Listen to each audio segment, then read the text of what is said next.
Assalamualaikum warahmatullahi wabarakatuh. Izin memperkenalkan diri, nama saya Elton John Kevin dengan NPM 231506108 dari kelas PSTIB angkatan 2023. Baik, pada saat ini saya akan menjelaskan bab 4 mengenai perencanaan proyek dari mata kuliah Manajemen Proyek Teknologi Informasi. Saya berasal dari kelompok 6. Jadi untuk pada bab keempat ini, bab perencanaan proyek ini ada itu estimasi sumber daya, yang mana untuk dalam pengerjaan sistem informasi audit internal dan kepatuhan keuangan ini itu diperlukannya sumber daya yang mencakup SDM, software dan juga hardware untuk saling mendukung agar sistem yang dibangun tersebut dapat menjadi lebih optimal dan kinerjanya efektif untuk mengaudit data keuangan dari suatu lembaga maupun organisasi. Kemudian di sini ada poin-poinnya, yang mana dari sisi manusia sendiri itu diperlukannya kurang lebih 5 orang untuk SDM-nya. Yang pertama itu ada project manager yang bertanggung jawab untuk perencanaan project, pengawasan, pengendalian seluruh tahapan project. Kemudian itu ada 2 programmer yang berperan dan mengimplementasikan rancangan sistemnya dalam bentuk source code dan mengembangkan modul-modul utama modul-modul utama seperti manajemen audit. Mungkin untuk manajemen audit ini diberikan oleh product owner-nya agar data-data dokumentasinya dapat diimplementasikan oleh kedua programmer tersebut. Karena untuk data manajemen audit sendiri ini seperti kepatuhan keuangan, pelaporan, serta keamanan dan autentikasi pengguna, mungkin ini dapat dikerjakan oleh programmer sebagai kebutuhan non-fungsional. Kemudian itu ada database engineer yang bertanggung jawab untuk desain dan implementasi serta optimisasi dari database-nya sendiri mengenai data audit dan keuangan agar tersimpan secara efisien dan konsisten serta aman.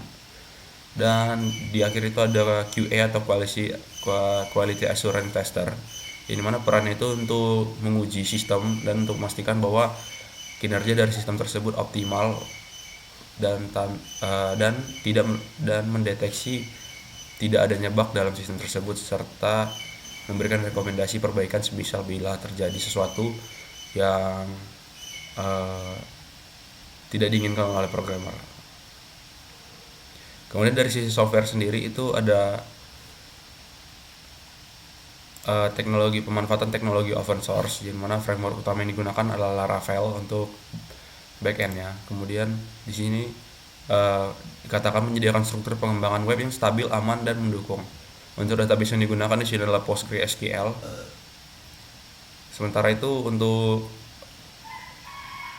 user interface-nya digunakan framework Bootstrap dari CSS untuk memberikan tampilan yang lebih responsif dan dapat digunakan di berbagai perangkat. Kemudian untuk hardware-nya itu sendiri, mungkin untuk spesifikasi dari perangkat yang digunakan untuk menulis source code-nya itu spesifikasi minimalnya ada Intel Core i5, RAM 8GB dan penyimpanan 512GB dalam menggunakan SSD. Mungkin selanjutnya itu ada di estimasi waktu. Jadi untuk waktu yang dibutuhkan kurang lebih 12 minggu atau 3 bulan, mulai dari tanggal 15 September hingga 14 Desember 2025. Jadi dapat dilihat di sini pada Gantt-chartnya. Untuk mulai dari 15 September hingga 15 Desember 2025, itu pada minggu pertama dan kedua itu dikhususkan untuk analisis kebutuhan, dan minggu ketiga serta minggu keempat itu dikhususkan untuk desain sistem.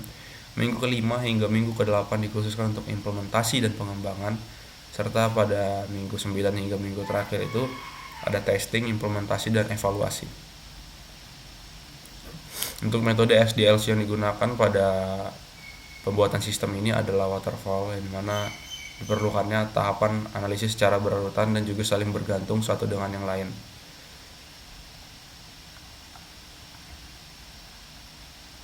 Untuk estimasi biaya proyek yang dibutuhkan, di sini dapat dilihat pada tabelnya. Jadi untuk tenaga kerja itu memakan biaya kurang lebih 32 juta, 9 juta untuk satu project manager, 6 juta untuk satu orang programmer, sehingga dibutuhkannya 12 juta untuk 2 orang. Satu database engineer memakan biaya 5 juta, dan satu quality assurance memakan biaya 6 juta rupiah. Untuk hardware yang dibutuhkan di sini ada 9,8 juta, itu termasuk dari server, root, switch, jaringan, UPS, dan lain-lain. Untuk software mungkin dari programmernya membutuhkan GitHub Private Repo, VS Code, plugin keamanan, dan biaya teknis lainnya. Serta di sini ada pelatihan dan dokumentasi itu dikhususkan untuk para pengguna. Jadi nanti ada sesi pelatihan dan juga panduan troubleshooting awal. Serta untuk administrasi dan maintenance awal itu dibutuhkan juga. Itu biaya untuk membeli subdomain dari universitas, bug fixing, serta maintenance 3 bulan pertama dari sistem tersebut. Dan yang terakhir itu 5.540.000 adalah biaya tak terduga, sehingga total biaya yang dibutuhkan dalam membangun sistem ini memakan biaya 61.940.000. Untuk analisis risiko proyeknya itu dalam setiap pembangunan tentu saja tidak dapat dihindari ada risiko yang muncul, namun risiko tersebut dapat dianalisis dan menjadi langkah penting untuk diidentifikasi sehingga tidak menjadi hambatan bagi potensi sistem tersebut. Contohnya pada tabel di bawah berikut dapat dilihat. Jadi untuk risikonya itu ada keterlambatan jadwal proyek, yang dimana ini merupakan kategori risiko level tinggi dengan probabilitas sedang. Dampaknya tuh pada satu tahap keterlambatan akan menunda seluruh tahapan berikutnya karena metode SDLC yang digunakan adalah waterfall. Kemudian di sini dapat dilihat ada risikonya keterbatasan anggaran. Mungkin untuk levelnya di sini sedang, namun akibat yang ditimbulkan itu adalah kenaikan harga perangkat keras. Tentu tidak bisa dipungkiri bahwa untuk nilai dari suatu barang itu sangat dinamis, jadi tidak dapat ditentukan. Mungkin bisa mengalami kenaikan yang drastis ketika barang tersebut sangat dibutuhkan untuk dibeli. Sehingga ada baiknya bila barang yang dibutuhkan agar dapat dibeli ketika harga dari barang tersebut stabil.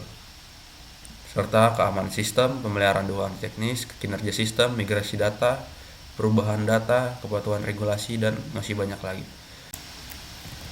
Baik, berikut merupakan mock-up dari sistem audit internal dan kepatuhan keuangan yang telah dikerjakan oleh kelompok kami. Di sini saya coba login dengan username dummy dan juga password dummy. Untuk tampilannya, ini tampilan login sederhana dengan